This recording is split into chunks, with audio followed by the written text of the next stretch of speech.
a vencedora já foi decidida. Com um sorriso no rosto, Mariette grita que sua amiga Alicia foi a vitoriosa. Corin, que já esperava por esse resultado, apenas abre um sorriso. Comparada com a mestra espadachim Lunia Arden, a única força de Alicia era a ruptura do domínio. Portanto, a única maneira de vencer aquela luta era dentro do domínio.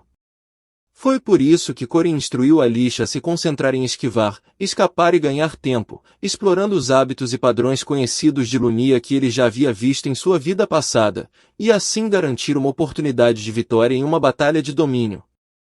E, como esperado, o confronto dentro do domínio resultou no corte da espada de Lunia.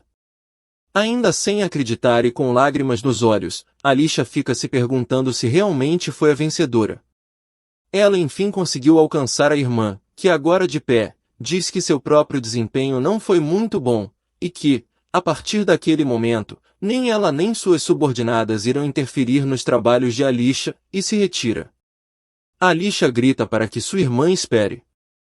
Correndo atrás de Lunia e a chamando pelo nome, ela se aproxima, mas ainda parece assustada.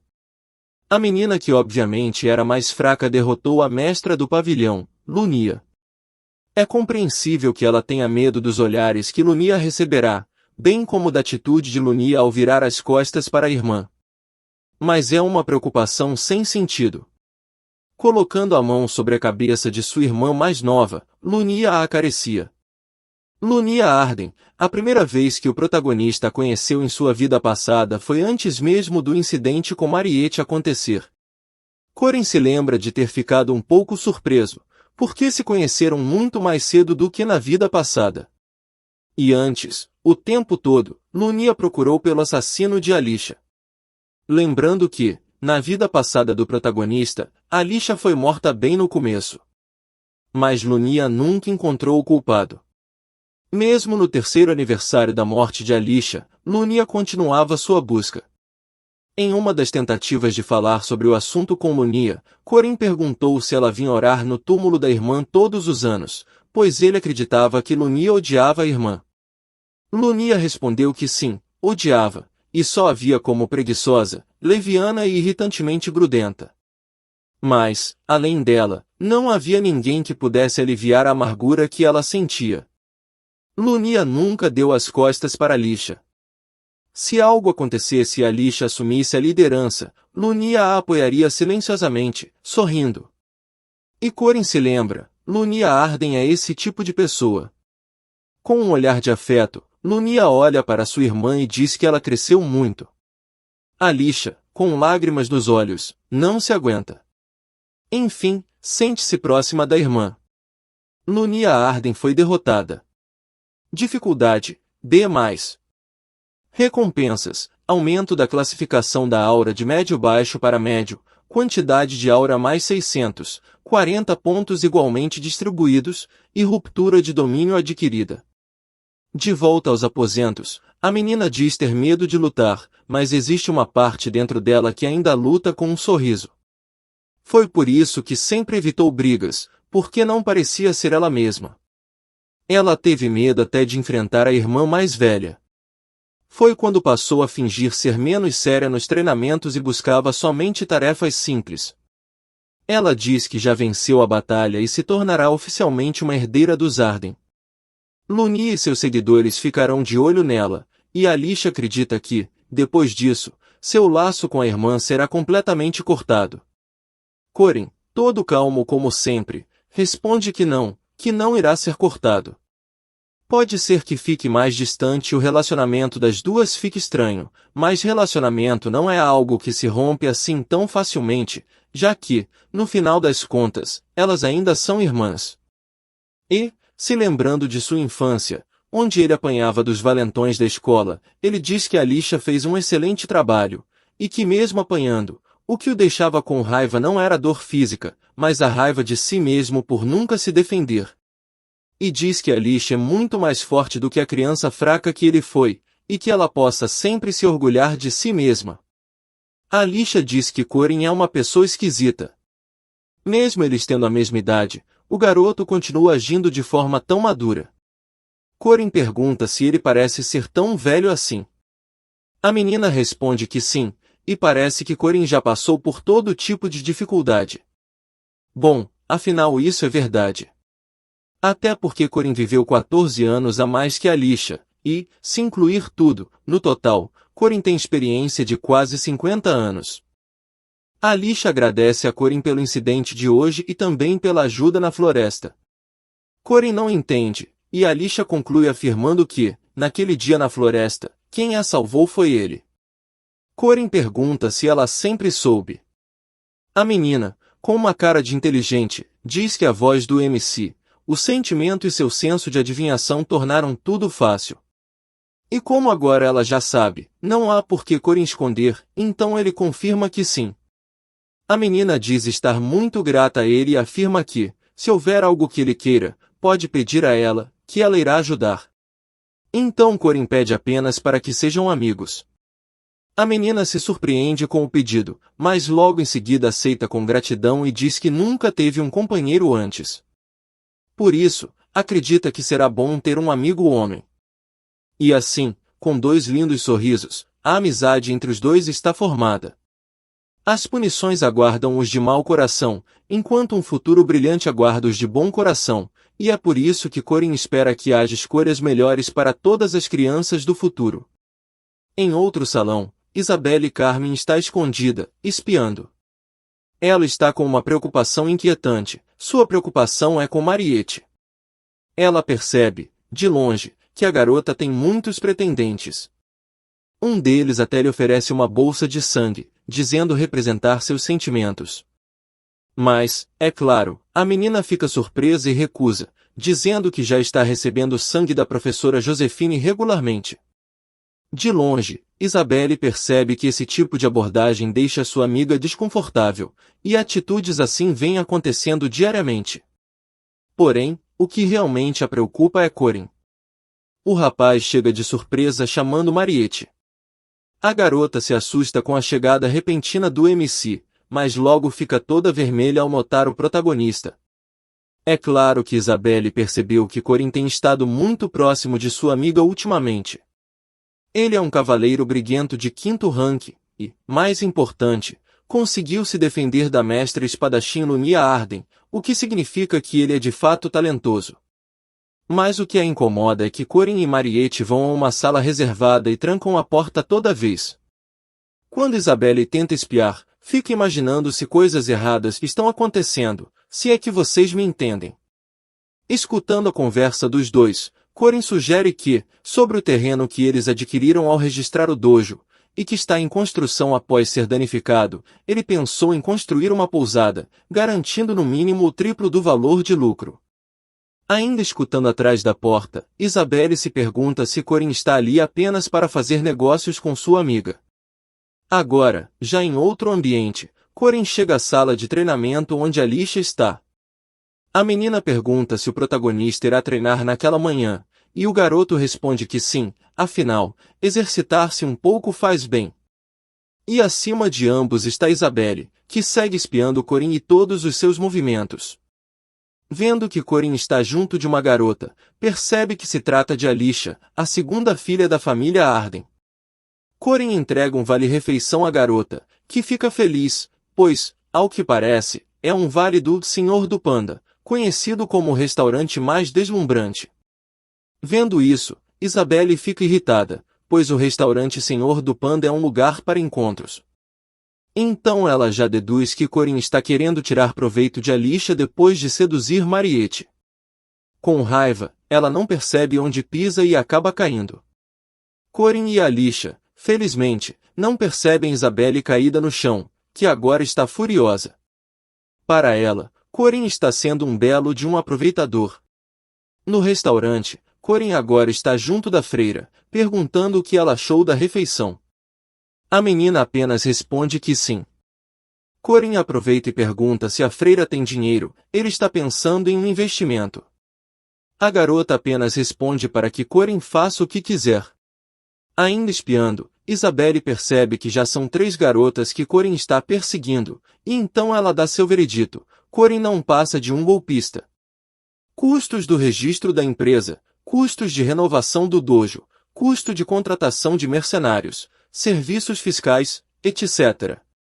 Um total de 97 moedas de ouro foi gasto na luta contra Lunia. Convertendo para moedas coreanas, são cerca de 100 milhões de won, algo entre 370 mil reais. E tudo isso foi dado por Mariette. Corin se pergunta se os magos são tão ricos assim, para emprestar essa quantia enorme com tanta facilidade. Lunia também ajudou, ela ofereceu 50 moedas de ouro. Alisha recebeu 110 moedas como recompensa pela raid. A freira também tinha muitos fundos administrativos vindos dos protestantes. Joel, Lark e Jagger também tinham dinheiro economizado. Idron, que era louco por dinheiro, tinha uma enorme quantia guardada. No total, juntaram 550 moedas de ouro. Com isso, foi possível comprar um enorme terreno, embora, no momento, sejam apenas planícies vazias na periferia da cidade. Mas no segundo semestre, haverá um festival de intercâmbio amistoso com a Academia Boramesh, do continente oriental. Será a alta temporada para o setor de hospedagem, com a chegada em massa de turistas de todo o continente. Corin espera recuperar todo o dinheiro investido em um curto período de 2 semanas. E já que teve a chance de ver como será o futuro, ele usará seus conhecimentos para lucrar também. O diretor está conversando com a professora, dizendo que a postura da Igreja Católica, da família real, da Torre dos Magos e da associação em relação à escola não está nada boa, e que não é algo que eles possam resolver. A professora diz que as ordens apoiarão a decisão do diretor, e que a oportunidade deve ser dada a todos. O diretor diz que irá tirar uma licença por um tempo. Mesmo com a professora se oferecendo para ir em seu lugar, o diretor diz que a Igreja Católica não é um lugar muito agradável para ela, e pede que, em sua ausência, a professora cuide de tudo. Então ele parte em sua viagem, deixando a professora Josefina em seu lugar temporariamente. Agora, como diretora substituta, ela decide realizar suas obrigações. Pegando uma pasta sobre o poder regenerativo de um vampiro, que foi rejeitado, e em seguida sobre a permissão para criar um terceiro dormitório, que foi adiada, o próximo tópico é sobre Corin. Ao ler, a professora fica surpresa e se pergunta, o que o protagonista está aprontando desta vez? Solicitação de fornecimento de terras para a colheita de mandrágoras. Centro de Unidade de Testes, Zona Oeste da Academia. Corin está junto de Alisha, eles estão colhendo mandrágoras, e o MC pergunta para a garota quanto ela sabe sobre as mandrágoras. Alisha responde que sabe apenas que elas gritam muito quando são arrancadas. Corin diz que a menina está certa e, por isso, na hora de colhê-las, é preciso ter cuidado para não estourar os tímpanos. Tampões de ouvido de boa qualidade são obrigatórios, e seria bom ter um espaço amplo, em um terreno aberto. Com os tampões nos ouvidos, o prota pergunta se Alisha está pronta. A menina, feliz, responde que sim. Corin, infelizmente, não consegue fazer a colheita sozinho, pois é preciso que alguém agarre a planta e arranque pela raiz, enquanto outra pessoa corta as raízes e o caule. Enquanto não se separarem as raízes do caule, a mandrágora continuará a gritar sem parar. Esta é a 4ª vez que o prota colhe mandrágoras. Em sua vida passada, ele e Park trabalharam juntos nisso. Com um olhar assustador, Corin puxa a primeira mandrágora, que, ao ser arrancada, já começa a enrugar o rosto e solta um grito ensurdecedor. Mesmo com os tampões, Corin e Alisha sentem o som agudo provocado pela coisa. Corin grita para Alisha agir, mas, ao reparar na parceira, percebe que a menina sucumbiu. O som foi alto demais para ela, infelizmente, ela não colocou o tampão de forma correta. Corin terá que lidar com este problema sozinho e, revoltado com os gritos do pequeno rabanete, grita de volta, dizendo que a coisinha não é a única que sabe gritar. Jogando-a para o alto, ele saca sua adaga e corta a coisinha no meio, cessando os gritos. Agora, bravo, ele encara Alisha, desmaiada no chão, e diz que a trouxe ali para ajudar, mas ela não está passando de um peso morto. Pobre coitada da Alisha. Corin desejava colher até as mandrágoras prateadas, mas acredita que até mesmo ele irá desmaiar se tentar. O MC escuta alguém lhe chamar. Fica surpreso, pois colocou uma placa na entrada dizendo que era proibida a entrada de estranhos. Mas não é uma estranha quem apareceu, é Mariette. A garota tinha alguns testes agendados para hoje, mas, como os testes estavam muito barulhentos, ela decidiu ir embora. Ela pulou a janela do 12º andar. Com uma aura sinistra, ela pergunta aos amigos o que eles estão fazendo ali. Corin, gaguejando, responde que estão colhendo mandrágoras. Feliz com a resposta, ela pergunta se eles pretendem colher o restante. Corin responde que sim, mas que, no momento, estão cansados e farão isso mais tarde. Mariette então diz que irá fazer aquilo tranquila. Corin alerta a menina, dizendo que, se ela não for uma cavaleira, será difícil cortar. Como se não fosse nada, ela tira a mandrágora prateada. Corin se assusta, pois acredita que, se a menina escutar os gritos de uma prateada, será o fim de Mariette. E, com toda a tranquilidade do mundo, a menina arranca a raiz da coisinha, dizendo que, em sua casa, tem uma horta e que fazia aquilo todos os dias, tranquilamente. Corin fica surpreso com o que viu. Mariette pergunta se Corin planeja fazer uma decocção de ervas e diz que, enquanto eles fazem isso, ela irá preparar um delicioso ensopado. Pede para Lixa trazer algumas coisas para eles comerem, como carne de coelho e batatas. Corin, sem jeito, pergunta a Mariette o que sobra para ele fazer. A menina responde que não tem mais nada e, com um olhar lindo, diz que fará tudo para Corin. Com um sorriso ingênuo, Corin agradece a Mariette. Existem duas maneiras de consumir uma mandrágora. Uma é o método tradicional, de comer diretamente da raiz.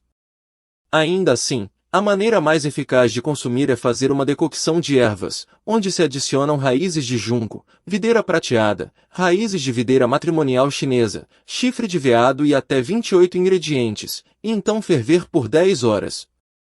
Se fizer isso, poderá criar um remédio de ervas orientais, ou melhor dizendo, uma decocção de ervas de mandrágora, para ser mais específico. Mariette está esquentando os ingredientes, então pergunta a Corin o que ele está fazendo. O garoto diz que estava entediado de esperar e começou a escrever o alfabeto rúnico no chão. O MC pergunta se Mariette conhece aquele alfabeto. A menina diz não saber os significados, mas que já viu os símbolos nas aulas de artes liberais. Ela pergunta onde Corin aprendeu aquele alfabeto, afinal, a língua rúnica é considerada uma língua morta. Corin responde que foi sua mestra quem o ensinou. Até um ano atrás, Corin aprendeu a língua rúnica e a técnica de lança com sua mestra. Ele aprendeu os métodos para dominar as artes marciais, porém as runas originais eram diferentes, porque só conhecer as letras não significava que você poderia usá-las. As runas originais são obtidas e gravadas no corpo, um poder que só pode ser usado por uma pessoa. Um dos objetivos do boss final era recolher e possuir essa runa original. E, apesar de sua mestra tentar lhe passar a runa original, ela faleceu antes de realizar isso, tudo isso por causa dele.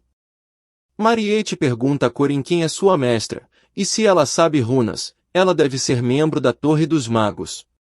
Corin responde que sua mestra é apenas uma pessoa normal, uma pessoa comum que se encontra em qualquer lugar, uma pessoa normalmente gentil, que dá o melhor de si. Mariette diz que Corin fala dela de uma forma muito carinhosa, mas logo muda de assunto perguntando se o prata quer um pouco de batata. Percebendo que ainda não comeu, ele diz que não seria uma má ideia. Deogu, a classe mais alta de familiar, Mariette o tem sob seus cuidados, um cachorro humanoide vermelho e enorme. Corin pergunta se a menina vinculou seu orbe completamente. Ela responde que tudo foi graças a Corin, pois ele continuou compartilhando o sangue dele com ela, e foi assim que ela conseguiu seu familiar. Ela o acha muito fofo, mas de fofo aquela criatura não tem nada. Corin diz que, já que o familiar é feito de sangue, metade do sangue no corpo do familiar é dele, e isso faz Corin ser o pai dele. A menina, toda envergonhada, diz nunca ter pensado dessa forma e pergunta para Corin o que ele acha de ir brincar com o cachorro. Corin não entende, afinal, o familiar não é um cachorro de verdade, então não tem como eles brincarem. Mas nem dá tempo de terminar de falar e o cachorro já o ataca, ou melhor dizendo, começa a brincar. Mariette fica apenas sorrindo vendo toda aquela situação.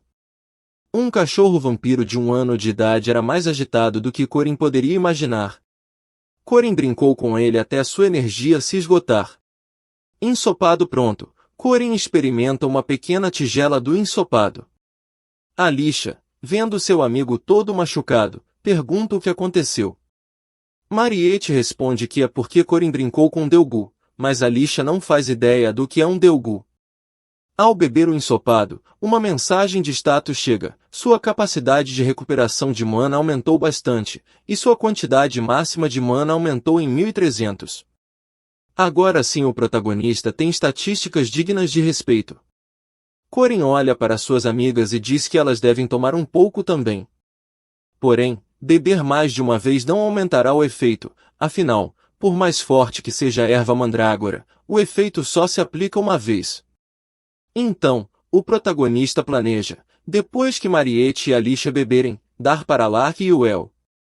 Assim, eles ficarão bem felizes. E agora o que resta é a mandrágora prateada. O MC decide comer a raiz completa da erva, e uma mensagem chega informando que ele consumiu mandrágora prateada. Com isso, o núcleo de aura foi criado. Um núcleo de aura é um recipiente para armazenar a aura de um cavaleiro, e para criar um núcleo é preciso treinar sua aura ao extremo. Mas agora o MC já tem um, e, quando seu rank de aura se tornar alto, ele poderá obter mais núcleos, assim dobrando sua força. As meninas, percebendo que Corin obteve um núcleo de aura, ficam todas de boca aberta. Alicia fala para Corin colher mais prateadas e comer, assim será mais incrível. Mas Corin diz que não, ele fará isso depois, o que deixa Alicia confusa. Mas consumir muitas ervas ao mesmo tempo não faz muito bem, e seu objetivo agora é um pouco diferente.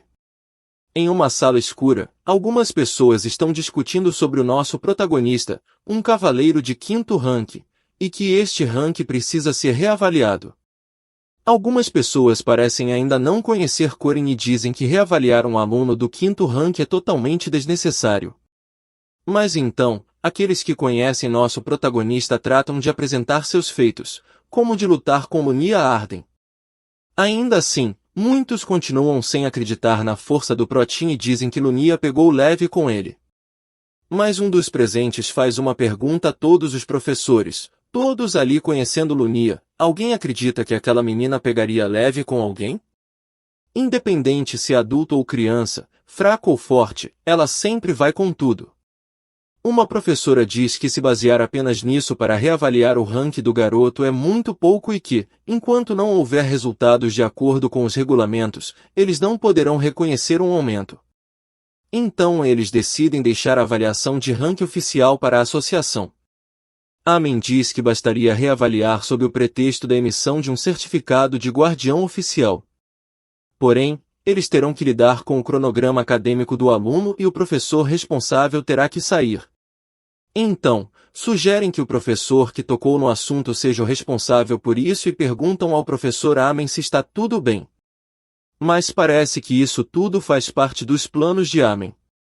Fermakdaman fica pensativo em relação ao protagonista, pois até mesmo um rank 5 parece exagero com base em seus dados.